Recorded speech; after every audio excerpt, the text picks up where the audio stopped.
session. My name is Margaret Brownlee. I use she, her pronouns. I'm the Director of Diversity, Equity, and Inclusion for Maine Health.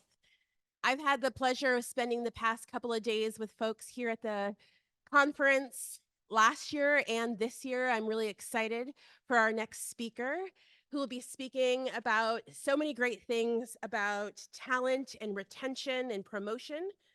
Our speaker is Martine Kalau. She is the founder and CEO of Martine Kalau Enterprises. Martine specializes in learning and development in DEI with a bachelor's degree from Hamilton College and a master's in public administration from Syracuse University. She has over 20 years of experience equipping HR leaders to foster inclusive workplaces and speaks the language of business leaders, which I've been told is business acumen. That's new to me. She has spoken to organizations such as LinkedIn, Sandler Training, and Cornell University. She also spoke yesterday and gave us some really great tips on the talent pipeline. So I hope that you'll put your hands together for our next speaker and maybe even come a little bit closer. If you're feeling the vibe, come a little closer.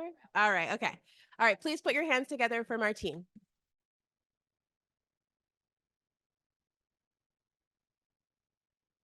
Okay, I'm back. For those of you who saw me and heard me yesterday, it's not lost on me that I am the second to last speaker, right? So I am standing in the way of you and your weekend. So no pressure for me. I'm going to get the clicker here because, yeah, let's get started. So I really wanted this conversation to be a two-way conversation so that we can make it more fun, right? And more interactive so no one falls asleep on me. We're definitely going to talk about talent promotion and retention.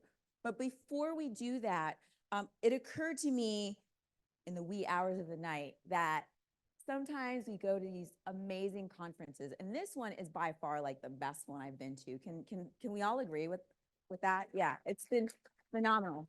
There's so much momentum in this space over the course of the 3 days. And what ends up happening sometimes is we go to a conference like this, we're like, yeah, this is amazing, all this great information. And Monday morning, we go to work. What happens? We're invited to meeting after meeting after meeting. And then and then people ask us, how was the conference? And we're trying to figure out how to synthesize everything into one sentence. And we just, it's hard to put the pieces together, right? And then trying to think about what the next step is can be a little bit overwhelming or daunting, right? Because we're trying to connect the dots over the course of the 3 days. If we were involved in all 3 days, if we sat in every session, and the reality is we didn't all sit in every session because some of them were happening simultaneously, right? So I wanted to give us an opportunity to connect the dots over the course of the 3 days, share what we learned, and create a story, right? I'm a storyteller. I learn best and I remember best by telling stories. So if we can find a way to tell the story over the course of the last 3 days, right, then we can begin to identify what our responsibility or interests lie in moving forward and taking action. So ultimately, what I'm suggesting is the distance between the intention, like the intent of taking action and actually taking action, is our ability to organize our thoughts. So let's start there, and then we'll continue with the talent promotion and retention conversation. All right, so like I said, we're going to start with recapping the insights and exchange, right? Connecting the dots. Then we'll go into the talent pipeline management process with retention and promotion and how we can be more effective in doing that. And then understanding who's responsible for what aspects of the retention and promotion process, right? Because what occurs to me also is that there are different roles that we all carry in this room. And so what we want to make sure is that none of us walks away feeling like we have to do all of it, right? So there's some pieces that are more pertinent to some of us, and then there are other pieces that are more pertinent to others. This conversation is truly going to be a conversation. It's meant to be a workshop. So in a minute, I'm going to step down. I'm actually going to step down right now and come and join you in the audience. All right, I'm going to walk around a little bit. So over the course of the 3 days that we were here, for some of us who've been here all 3 days, and for other of us who joined today or yesterday, there are 4 tracks that were covered in this in the conversation on Inclusion Maine. One was DEI practice, the other was partnerships, the third one is hire talent, and the fourth was workplace retention. And as you can see, I have DEI practice twice because it's something that's sort of, it's always going to be part of like the framework or the backbone of all the work that we do, right, in increasing and enhancing our workforce. So what I did was I just came up with 5 questions that we can use to frame these 4 tracks. Okay, this might look a little bit, it's not meant to be like a math problem, everyone. So here we go. Let's go to the next slide. This is how not to do a slide, a PowerPoint presentation. Never do this. But I did want to fit in as much as possible here, because what I wanted to do was take everything that was discussed over the course of the 3 days, the workshops, the presenters who came up here, and kind of, package it or bucket it according to the themes or the questions, like main questions that are connected to the 4 tracks. Are you all with me? Okay, so we're going to actually answer these questions together, individually and collectively. I want to hear from you. So the first question that I think is important in being able to tell the story and remember, what we're gaining from this conversation and this conference is why we're here. So can someone tell the group, share, why are we here? And this is not meant to be a trick question, by the way. So why are we here? Why is this conference important? Inclusion Maine. Gaining knowledge. Thank you. Yes, gaining knowledge about what? What are we gaining knowledge about? Here's a hint, Inclusion Maine. So yes, what else? Gaining knowledge about inclusion, what else? Resources. Why are we gaining knowledge about resources and inclusion in Maine? How to take that back and implement it. Yes, but why? Yes, we have a workforce crisis, right? So that's why we have an opportunity to consider ways to increase and enhance our workforce, right? And so we're gaining knowledge. We're learning about all the different communities, opportunities in attracting those communities, and how to, become more sensitive to the process of connecting with these communities and what happens once we bring those communities into our organizations, and how to build an organization that is truly inclusive, where everyone feels safe, right? Those are some of the things that we're learning. That's why we're here. Anything else? And just to jog your memory, these are some of the individuals or conversations that emphasize why we were here. So Charlie Hewitt talked about hopeful, right? Right. Dio Mono talked about belonging by design, right? Does anyone remember that conversation? Yes. Can anyone just share one thing they remember from that conversation that ties back to why we're here? Yes. Yes, yes, yes. Having a partner co-create the experience, and Absolutely. not just saying you can sit here, but how do you want to sit here? That's beautiful. Did everyone hear that?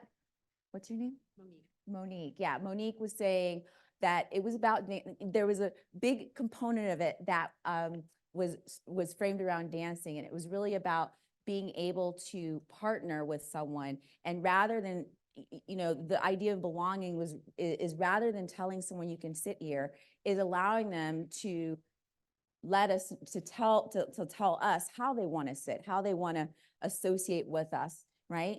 And allowing them to have a voice in the process.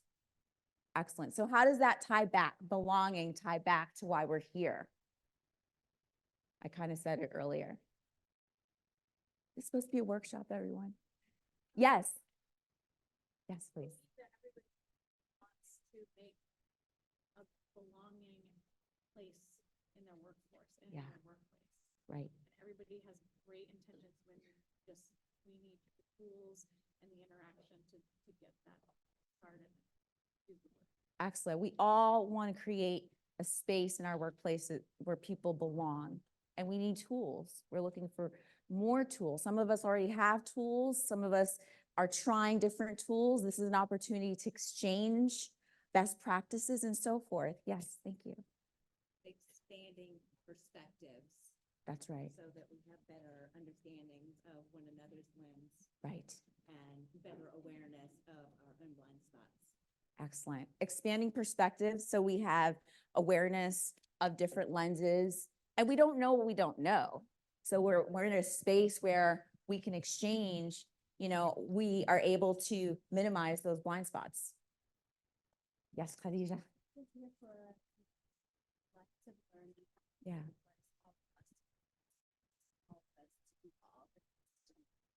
In the planning, the strategy, and this is just the first step. Thank you. Thank you. Thanks so much, should I? Yeah, no, thank you so much, Khadija. It's about being in a space where one collective, where we're all involved and we're all responsible for the planning, for coming up with ideas. And this actually reminds me of someone who I was speaking to yesterday, because I love what Khadija said. I love what you all said. And I think I want to emphasize, and I can't do it as eloquently as this individual that I'm going to ask to share in a minute, but ultimately, the other takeaway from this is not that only one person or one side is responsible, right? There's a responsibility from all of us, right? Everybody that's involved in this process. So if you can, Claudette, if you can share what you shared yesterday, I think that it would be beneficial for the rest of the room to hear it if they haven't already. Thank you. My name is Claudette Ndaininahaze, and I'm the executive director for In Her Presence. So the conversation we had yesterday was, I remember the whole day yesterday, we were talking about employers coming to where immigrants are. And on my side, I think my approach is a little bit different. And I was saying, we need to meet in the middle, because it means that when you come to us, it means you can hire us. We are perfect. We don't need anything, but I think we need more. We need more really to take that pathway, especially the professional development with the people who we are, because we have skills, we come here, but it's so hard to navigate the system because it's a new system. How do you get that professional leadership so you can really get to be hired and be effective? Because what I have been seeing when we work with Allagash, we work with Hannaford, we work with UNAM and WEX, and what I have seen, people are hired and frustrated and they quit, or the employer is frustrated, and of course, because the employee is not being effective and efficient in maybe 1 year or 2 years. That's what I have seen. So I think we need to be in the middle so we can create a system for long term, not really short term. Thank you. Thank you so much, Claudette. So, I love that because it just reminds us that the onus is not on just one person or one side, right? Because I think that, the conversations throughout the last 3 days were heavily emphasized on what the employer and the workforce can do, which is important, right? But, it's everyone's got to take some action, right? Everyone's responsible, right? So going back to what was echoed throughout the room, that we're all responsible in this process, in this journey. And so I really did appreciate when Claudette mentioned that yesterday, and I thought it was worth bringing up again. All right, so let's go on to the next question. We'll go through these a little bit faster. Who is the talent that we're seeking? Like Claudette already mentioned one talent that we're potentially seeking, right? New Americans, they're part of the underrepresented group. Who else is the talent that we're seeking? Or where can we find them?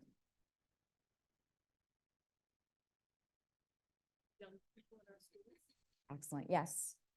Yes. Young people in our schools, right? Because there were conversations that I remember Julia Trujillo Luengo talked about Maine Community College, right? We can start looking in different spaces, maybe spaces that we haven't traditionally looked at, like looking at community colleges, right? There's a lot of talent there. Other young people in our schools, we can go to, we can look at, there was a conversation, I think is on the next section, how to build connections, cross-cultural communication, excuse me, in Maine schools, right? And did anyone attend that conversation? Yes. Can you share a little bit more about what the conversation was about as related to the target audience? We're talking about schools. Are we talking about elementary schools, high schools? So in particular, in that case, it was members of the Bangor Public School district and their school board. Yeah. And looking at their DEI practices as a school board and as a school district, support from the community. There were several of us who asked, how has the community responded? And it's been very positive for them, which I think was perhaps surprising to some of us who see the news and see DEI being sort of vilified. Right. Don't bring that into my school kind of thing. So it was nice looking at that next generation piece. That's great. So we can start so what I'm gathering from that, I wish I'd attended that conversation, is that we're thinking about pipeline, like really thinking about that. We can start thinking all the way back. We can look back to the elementary, high school, right? And we don't have to just start at college. It starts at the very early stages, right? And so we're thinking about the responsibilities we each carry in this process of workforce development. We can start to think about who can help impact and develop the children, right? And get these conversations going in the school systems. Excuse me, you had your hand up, yes. Yeah, so listening to Bangor here, started thinking schools, but I know that there was an article in the paper about, in regards to what was happening in Presque Isle, where there's a new Mainer community there that's growing. And I don't remember the business per se, but I think it was the local log. It was something to do with being up north and work that was indigenous to there. And I mean, there's people, I just meant as far as the community being in Presque Isle. And so some new Mainers, and they found that this is helping the need for providing workers. So they're incorporating those folks for making it, for first getting the word out to other folks down in the Portland, Lewiston, Auburn area. And what I thought was interesting was pleading with them to talk about what was positive about their living in that community. So that folks would kind of drop some stereotypes and go, well, Ahmed is there and happy, and his kids are in school and they're not being bothered. So maybe we can get up to. So I was helping with the work shortage. The other thing I was thinking in regards to that is, one, again, rather than schools districts, but just the towns themselves who in that general area, Bangor up, without the lumber companies who are just dissipating, providing new jobs, new ideas, because who's the talent we're seeking? In some respects, they're looking for business development talent too. That's a fertile ground. And then from there, you do have the students. And then I think there's one or two community colleges up there, as UMaine, Presque Isle, UMaine, Fort Kent. So just making sure from this discussion that remember that there's this whole area of Maine that is in need of the talent. Correct. I love that. That's excellent. And I'm sure you said Presque Isle. Did anyone, is this new to anyone? Is this anyone's first time hearing about Presque Isle and the community, and that there might be opportunity for workforce attracting talent from that particular region? You don't have to raise your hand, just nod to yourself. But this is why we're having these conversations, and thank you for sharing. So it's not just looking at the talent across schools, but it's across towns, regions. We talked about going more national or even international, right, in attracting talent. I think someone had their hand up at this table. You did? Yes. There you go. So the school district that I work for, they actually started a teachers academy recognizing the teacher shortage and also that they wanted to hire teachers that reflect the student body. So the idea is we're going to take this problem into our own hands. And so they've partnered with USM, University of Southern Maine, to make that happen. And so basically, if students will end up with a college credit towards education, if they go on and get their teaching certification, then they're guaranteed an interview at the school department. So I thought that was Wow. interesting. That's awesome. So, you know, the communities are coming up with their own solutions to create pipeline, and create and enhance the workforce and build and maintain and retain the workforce. So this is truly something that is collective. It's happening. So these conversations are, this is just like these conversations are going to extend beyond. And so we have to keep having these conversations.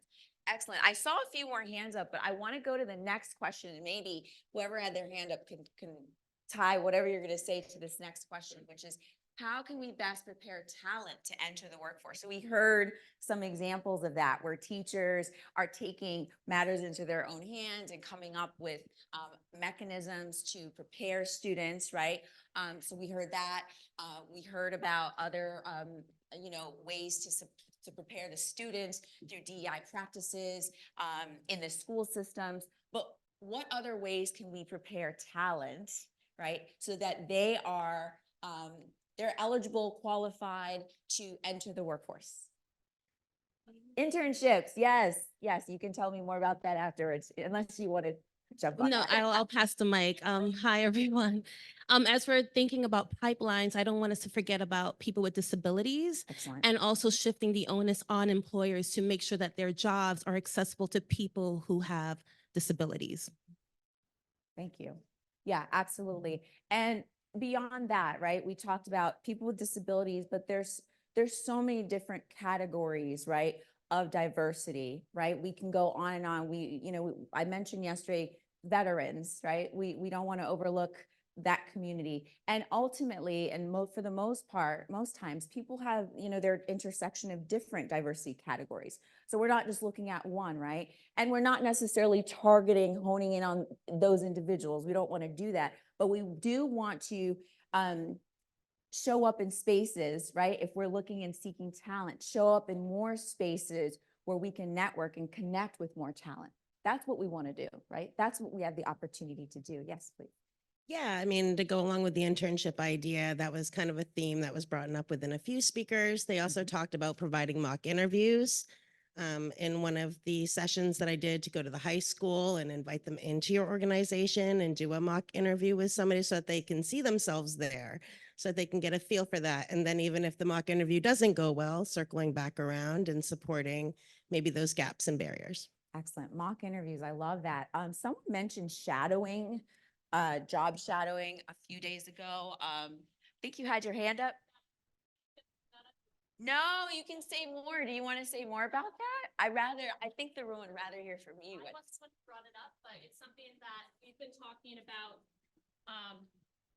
At where I work is whether it is, high school or college students, especially some of it can be even younger, but especially with students, giving them a chance to job shadow in different industries, so that people are aware of what more industries are. I've met some middle school teachers who are like, I want our students to know how many tracks there are after high school. It's not just, here's the 3 degrees you go in, which I think someone mentioned earlier too, that there are so many different industries. And here's a taste of like what it kind of actually looks like.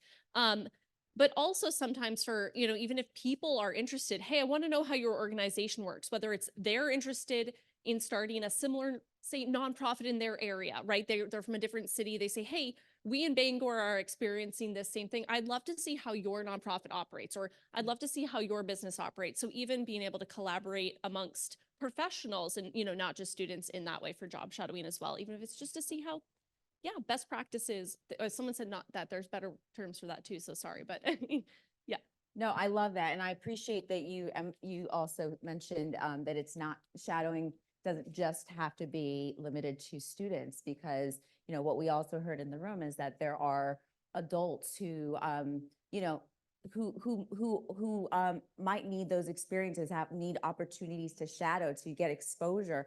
And so that's definitely a way.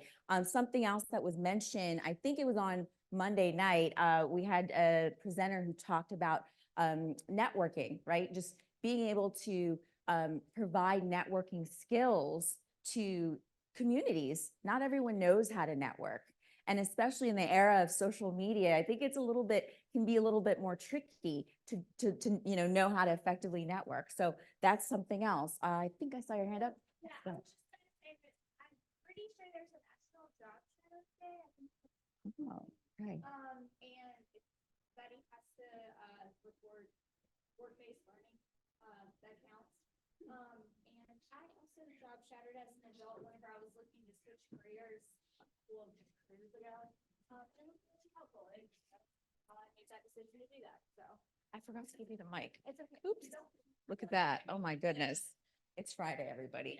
Thank you so much. Yeah, absolutely. I couldn't agree more. And did everyone know about the National Job Shadowing Day? I did not know about that. So that's great. Yeah. Next year. What day is it again? Okay, February, we'll check somewhere in February. Check it out on Google and remind me, please, to give you the mic if I forget to do that. Thank you so much. I mean, this exchange is important. And remember, the reason we're doing this is so we can go back to our teams and share highlights of what we learned, the conversations we had over the course of the last 3 days, why this conference is important. And also so we can identify which question we want to tackle first, right? Because not every question is relevant to every person in this room, right? It's useful, but it's not everyone's responsibility maybe in this room to necessarily prepare the talent, before they enter the workforce, right? It may not be the responsibility or the priority for, let's say, the employer to do that necessarily. There might be organizations that are better suited for that, right? So this is where we get to think about, in terms of these questions, what is our relationship to these questions, right? Question number 1 is useful for all of us, just so we know why we're here, right? What was the point of this, right? Question number 2, who's the talent that we're seeking? That's important and that's helpful for us to know, right? For everyone to know, because it expands our awareness. Question number 3, how can we best prepare the talent to enter the workforce? Who might be better suited to address or prioritize the answer to that question in terms of the audience? I'll reframe my question again, just to make sure it makes sense to everyone. So who in this room? We know who do we have in this room, by the way, right? We've got some employers. We've got some organizations that support and represent communities, various communities like New Americans, right? Persons with disabilities, so forth. Is there any other audience that we're missing? Educators, absolutely. Thank you so much. Any other audience that we have in this room?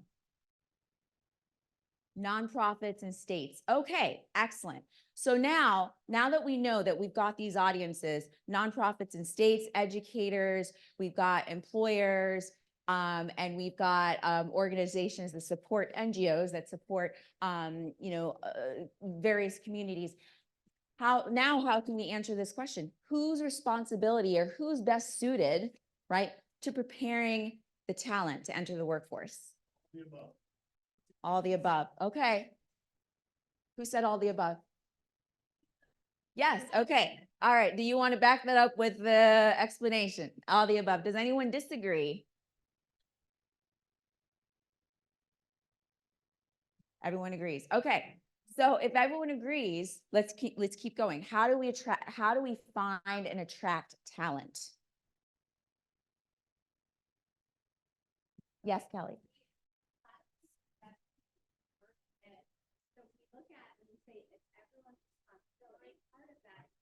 I forgot again. Here, Kelly. Okay. Sorry. No problem. Okay, so finding and attracting talent, we as employers, so I come from the private sector, we can reach out to those NGOs, to those nonprofits in the community, and we can create a partnership and talk about what we're looking for, what we need. And then that partnership with that community, they can bring to us and help us to find the people, right? Because we do have a lot of blind spots. So when we work together, we're going from both ends in a shared partnership. Thank you. Did everyone hear Kelly? Now that I gave her the mic. Thank you, Kelly. Yes. I love that because Kelly, what you are illustrating is that perhaps employers can focus on attracting the talent by partnering with other organizations who are better suited to helping to prepare the talent, right? And that way it doesn't feel so overwhelming for everyone. People have priorities. That's a possibility. I love that. I think I saw a hand over here. Yes. Thank you. Thank you. Yeah, I was going to say, I think the answer to that question, just across things that we've talked about the past couple of days, is strategically and intentionally, and when we're actually ready. So I think there's probably a loop that happens between 3 and 4, like where we think we're ready to find and attract it, but then are we sure that we're doing it in the right way, and are we actually prepared to do that work? Right. So who do we involve? Is it, but in that case, do you think it's still beneficial to partner with organizations, NGOs, and so forth? All the partners. I'm all about partnership. All about. So again, I don't think you do any of this alone, right? I mean, everything that you've been talking about is figure out who knows what you don't, and use them to help bridge that gap for yourself. Ding, ding, ding, ding, ding. Yes, I couldn't agree more. Right. I really, I mean, the point that I'm hoping that we can take away from this also is there's so much to do. There's a lot to do. And if we all feel like we all have to do all of this, it can feel very daunting and heavy. So if we start to recognize who might be better suited to prioritize one thing over another, we can focus on something else. We can partner with them to support us. That's how we get this. This is how we move forward and really build our workforce. We try to do it ourselves. It's just really heavy stuff. It's a lot of work. And for some of us, we might be 1 or 2 person teams, you know? We've got other priorities as well on top of this, right? So this is just something to keep in mind. I like to just make suggestions, right? Never to tell you what you should do, however. So once in the workforce, this is where we're going to go with in the last few minutes we have. Once the individuals, the talent enters the workforce, what do we need to do to retain them? Ooh, I got a lot of answers. I love it. Okay, let me come over. I did not forget. I'm not going to forget the mic. Get the mic. Oh my goodness. I am just a little clumsy these days. Okay, let me come over with. There you go. All right.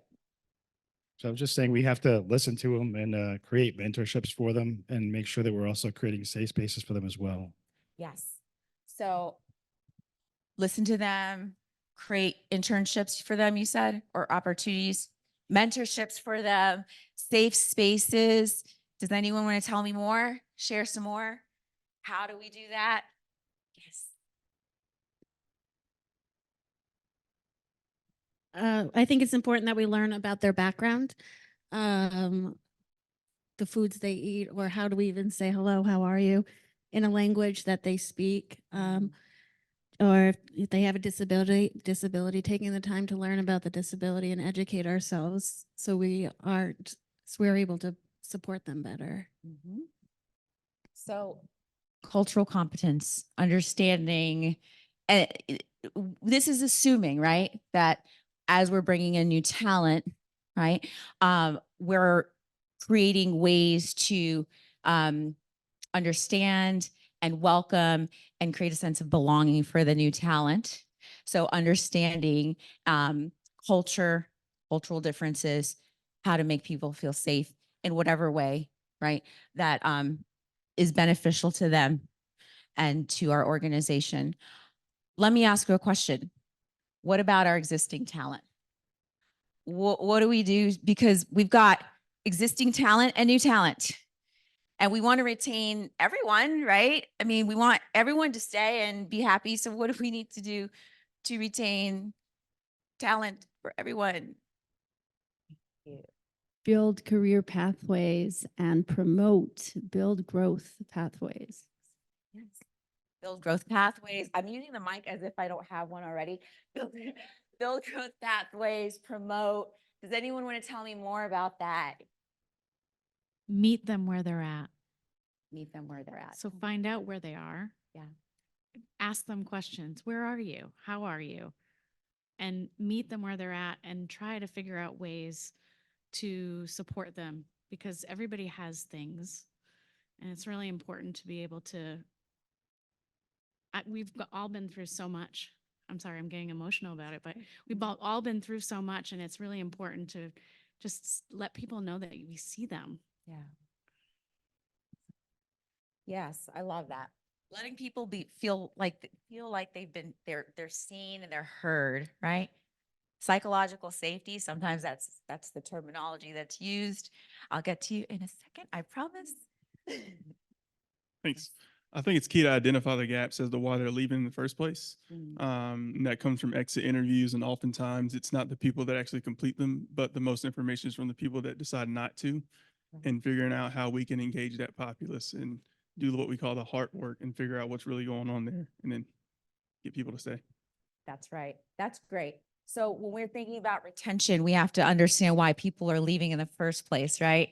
So once we figure out why people are leaving, it's kind of like it can go different ways. That's why it's a circle here, right? Because you can start with retaining talent. And if you retain talent, that means that you've figured out ways to promote and develop them, right? So they feel comfortable, they feel like there's a sense of belonging, and they feel like they're welcome. So we're able to retain them. And then we're able to continue to attract more talent. That's how we maintain that talent pipeline management.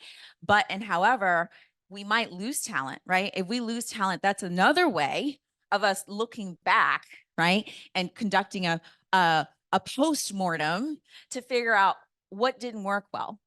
What do we have to, let's reevaluate, let's reassess the situation. But the conversation we're having right now, where we have opportunity, since we're building, we have an opportunity to enhance our workforce, is to conduct a pre-mortem, right? Get ahead of everything. Let's figure out how to, and let's create strategies, systems to bring in people, the best, smartest people from the largest pools. Let's find ways to create promotion opportunities, but we can't promote people unless we develop them and they feel equipped, right? And then what are we going to promote them to? What are the positions? What are the jobs that we have in place, right? And also, who are their managers? Don't we need to teach them how to identify who should be promoted in what ways? And in a fair and equitable way?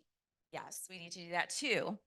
And then in that promotion process, what is the strategy? How do we make sure that it's truly fair and equitable in promotion? Right. So there are all these little different facets of this process that I appreciate that we're talking about right now. Did you have, was it your hand up? No, It's me again. It's not you again. It's me again. you. Sorry. So I think I liked when you mentioned, that there is both retention of new employees, but also existing employees. Exactly. And part of that is bringing people together, and also looking at the ways we've traditionally brought people together. And is that a good way now? We understand, especially in this economy, people are super stressed. We might have other jobs, people have kids, the traditional office happy hour might not be the best for a lot of reasons. It could be those, it could also be, we have to be cognizant of having recovery friendly workplaces and understanding everyone's in different places. But how else can we still bring people together? And it could be different parts of departments where people might not meet. Is it having people get together so they can share what their part of the department does? Even things like learning about the different parts of an organization.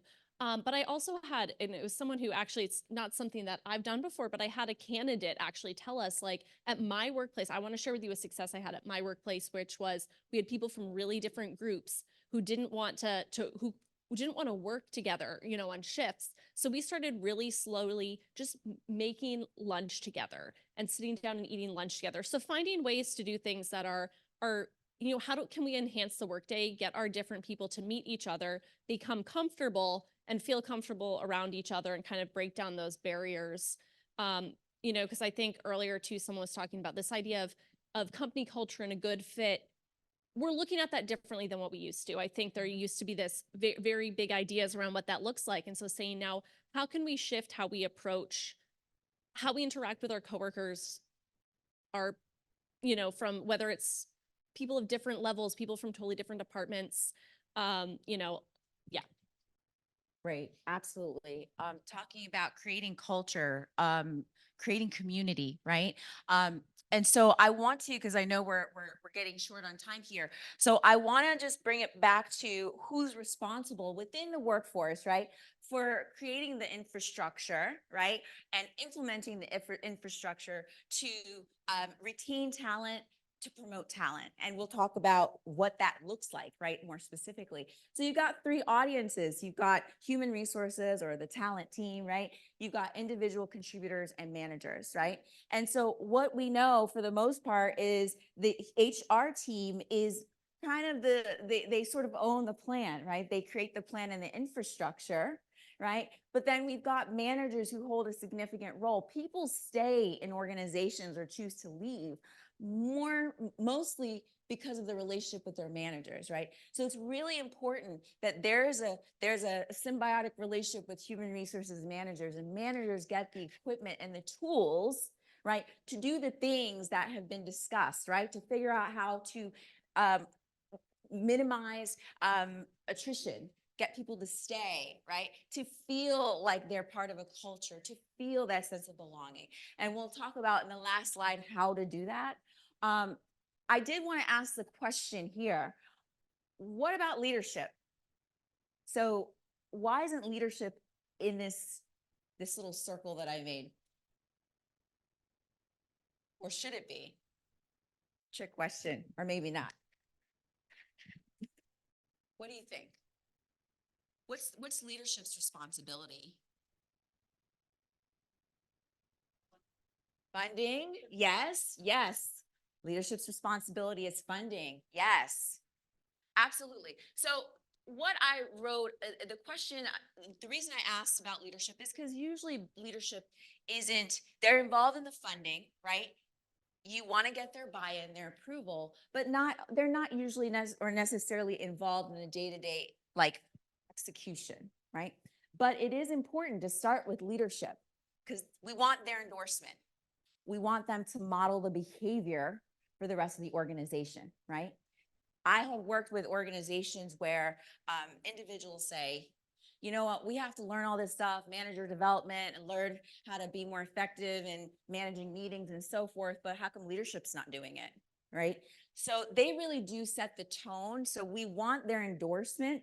We want their financial support and endorsement for budgeting for these things, but we also want their endorsement in terms of communicating to the organization that this is what I believe. I support this. I support inclusive practices. I support DEI. It's coming from me too, right? If they're excluding themselves from the conversation, it's very, very difficult for the rest of the organism, the organization to buy in. It really can be. So when we're dealing with leadership, when we're looking at the leadership team, we really want to think about who are our sponsors, the people who really do make the decisions.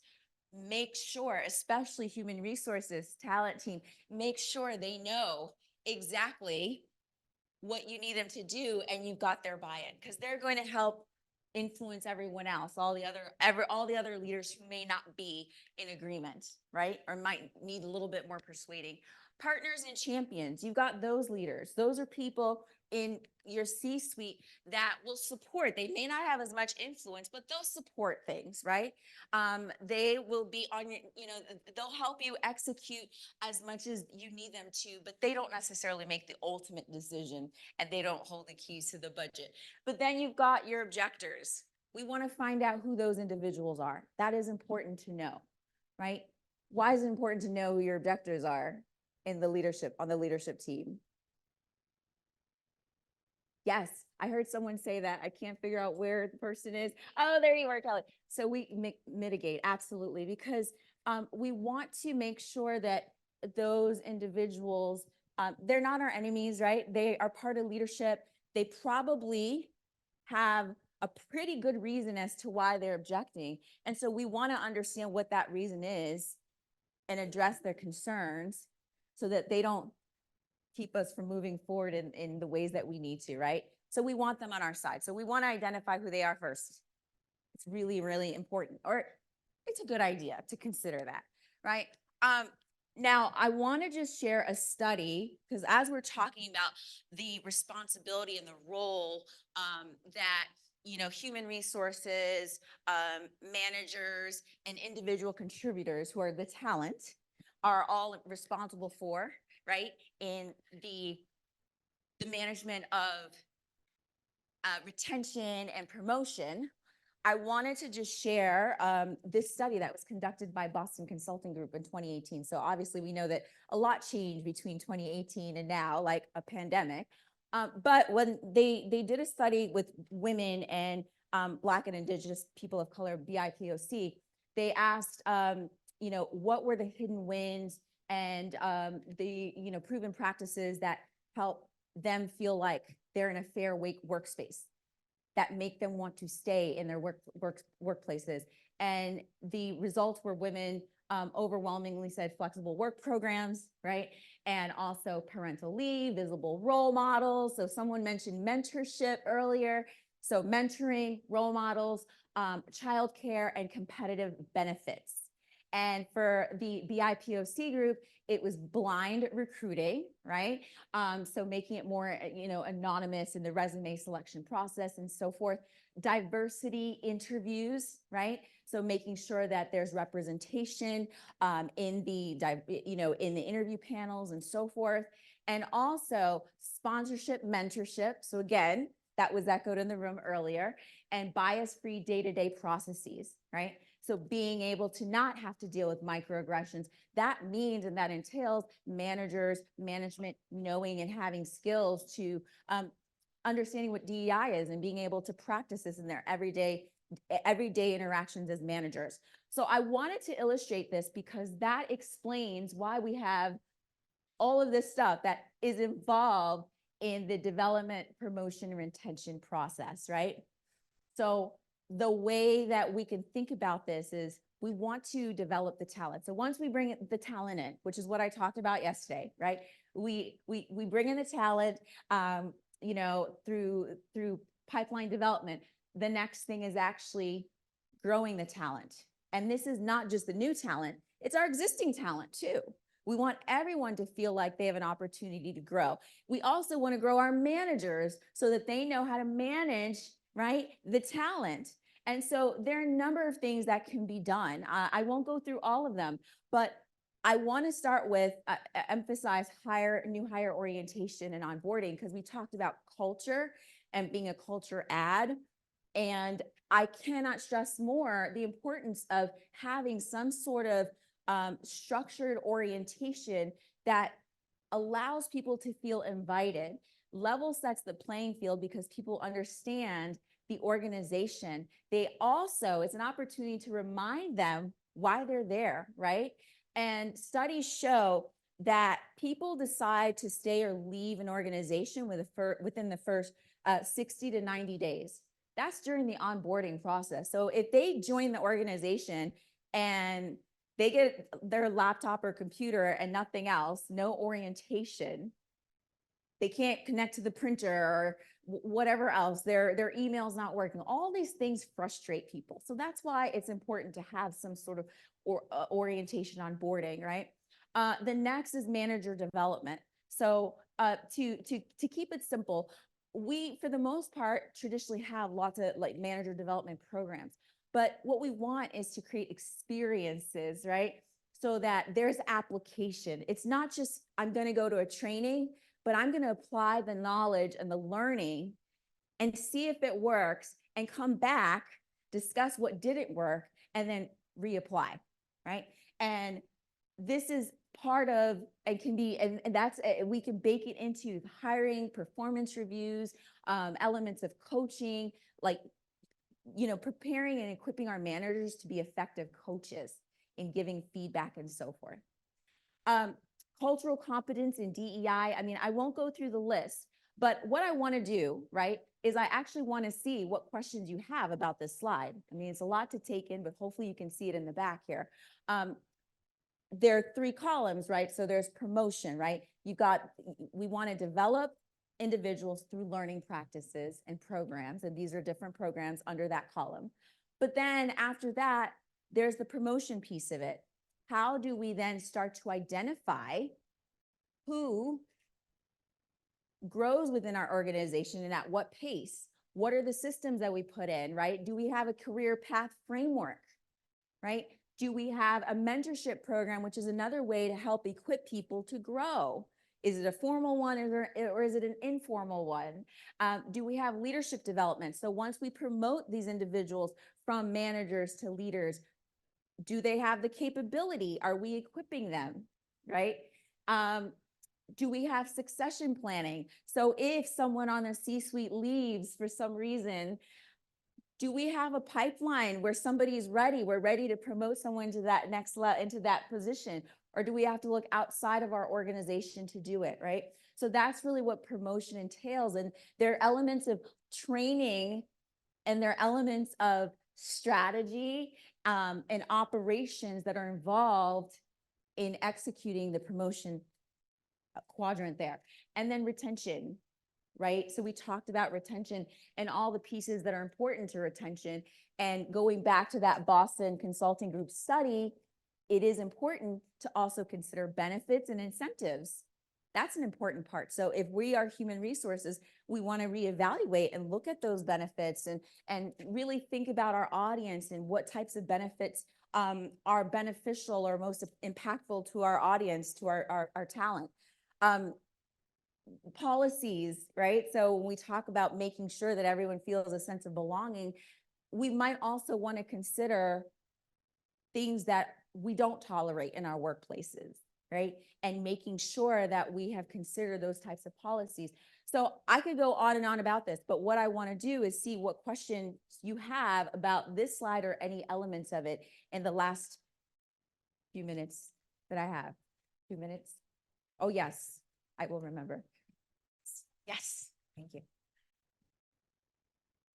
I have less of a question and more of a practical example that I think works really well in small organizations. I used to work at a very small team where we had a lot of really great managers who had never had practical leadership experience. And we also didn't have the availability to have those trainings. So something that we stood up fairly quickly was a leadership development book club. We assigned 4 books, 1 book a quarter. They met on a quarterly basis. They were able to bring in some of those learning and training and leadership skills on their own. And we're really able to become better leaders by participating in this book club. So just a practical example of something that you could take home to your organization if you don't have the ability to have a leadership training or some sort of leadership programming for your org. I love that. I love that. And I do encourage that. There are lots of books and podcasts, by the way. And so what it takes, I partnered with McKinsey Consulting at one point. And what I love that they do is they equip their managers to do more peer-to-peer learning. So you can create groups, for your managers and appoint one person to kind of lead the group, right?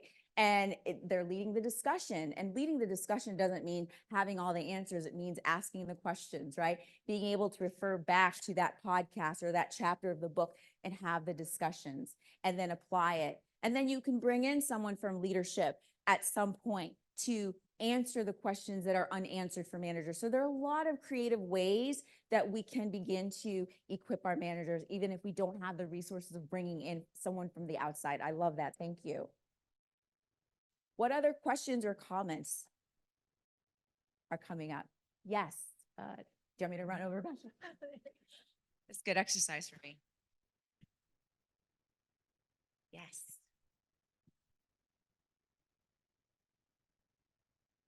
So this is more comment or lament. than helpful suggestion. I think one way all of these ideas about inclusion and equity can kind of float around in a company. Yeah. I look at leadership, I look at the C-suite and kind of check out what color their skin is. So if we're purporting and trying to sell these values to the employees, shouldn't leadership reflect those values? Shouldn't there be more diversity in those rooms? Let's ask the group. Because it What does everyone think? shatters the credibility, I think. What does everyone think? Do you want to? How do we create more diversity in our leadership teams? Right. The question also, I love that you posed it. It was brilliant. Isn't it sort of? I'm kind of summarizing in my own words. Is it contradictory to the efforts of DEI for an organization to have leadership that is pretty homogenous? Yes. Yes. Okay. It seems like a lot of people agree, maybe some, yeah, absolutely. Possible. Yes. So Also in HR, where people often seek some kind of support, yes. they should maybe see some people who look like them. Yeah. Yeah. So that, I think these are really great points, even in HR, right? We connect to people that resemble us, that we have familiarity with, right? And especially when we're aspiring to grow to, advance into a particular, the next level within our careers. So wouldn't it behoove us, if we're trying to create an organization of where there's diversity and variation, shouldn't we see it at all levels? Answer is yes. Yes. How do we do that? Well, we do that by engaging in these types of conversations, right? And having doing the training and the learning across our organization, right? And then we might also engage in having different, some organizations have diversity task force, they have, special interest groups, they have employee resource groups. All of these things eventually, put organizations in a path or a journey where they start to gain more awareness. And that's what we want. We want it to happen in an organic way where leadership themselves go, wait a minute, right? We need more representation. But sometimes it does take someone from the outside to kind of point that out to them. And that's okay too. Yes. I think I'll pass the mic. Yes, so I don't get in trouble. I know my time's Conveniently over, located. so I'll Yeah. take I just one want to or two leave more thoughts.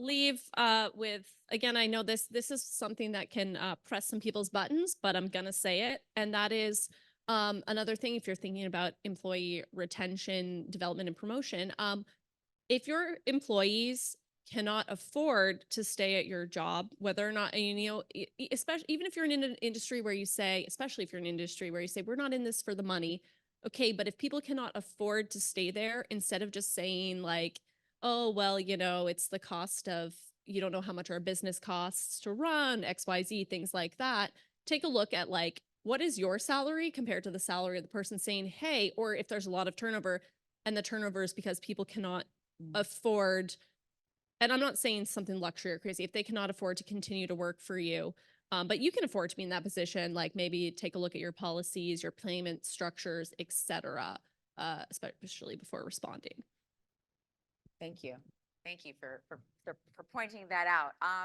Yeah, I want to say that some of this work, again, I just want to, emphasize that this is not all meant to happen in one sitting, right? So please don't look at this slide or listen to everything in the room and go, oh my gosh, I have to get all this done. This is an opportunity to, especially if you're in the workforce, if you're an employer, to look at which buckets, right? Which columns, are the highest priority for you. And I would even hone in and zone in on which element within that particular column is a priority. There's no way that anyone should be expected to do all of this in one sitting, okay? So I really do want to emphasize that. And that conversation around compensation and analyzing compensation, it's a lot of work, it's heavy, it requires a lot of, self-reflection. And it's not always easy to do alone. So that sometimes it's better to partner with an outside organization who can help you find solutions